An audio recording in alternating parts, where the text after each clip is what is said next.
Also tracking developing news in Lincoln tonight, police are responding to a homicide investigation. They say a deadly shooting happened inside a home. I want you to take a look. This is all happening on Hillwood Loop, and new tonight, police say a man has been detained. ABC 10's Garshpal Sangha joins us live from the scene tonight. Garshpal, still a very active investigation. Tell us what you've learned so far.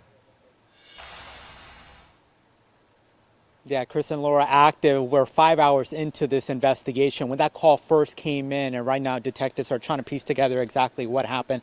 And it may be difficult to see because of this dark neighborhood, but it's the house where that white van is in front of. That is where a lot of police activity has been focused on, but investigators still have this Hillwood Loop closed.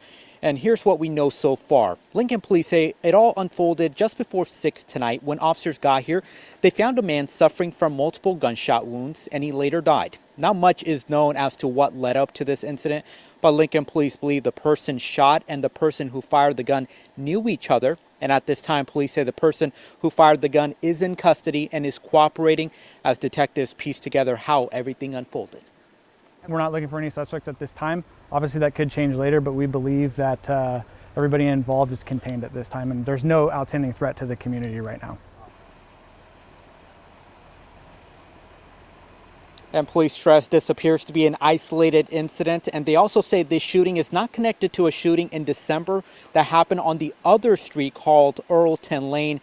And back out here live, police say there were limited witnesses and the investigation is still in the early stages, and crime scene investigators and detectives expect to remain here for some time. They're saying they'll likely be here into the early morning. So if you live in this neighborhood, that's probably something you want to keep in mind. And this isn't really impacting too many busy corridors, but it certainly is impacting this neighborhood. But with this homicide, Chris and Laura, this is the first homicide of the year for Lincoln. Reporting live in Lincoln, Garshpal Sangha, ABC 10. Indeed, and Garshpal, I know you said they'd been out there for at least 5 hours now working this investigation. Have police given you any indication of what neighbors should expect as they get ready to head out for work in the morning? Yeah, I think that the best way to do it is just sort of communicate with the officers here on scene. I'm sure they'll let people out, but once you're out, the chances of coming back in are probably unlikely unless you just sort of walk into your home. But we don't know how much longer, but all they told us, the last update was they're going to be here early into the morning to try to collect all the evidence that they can, Chris. Our Garshpal Sangha reporting live from the scene tonight. Garshpal, thank you.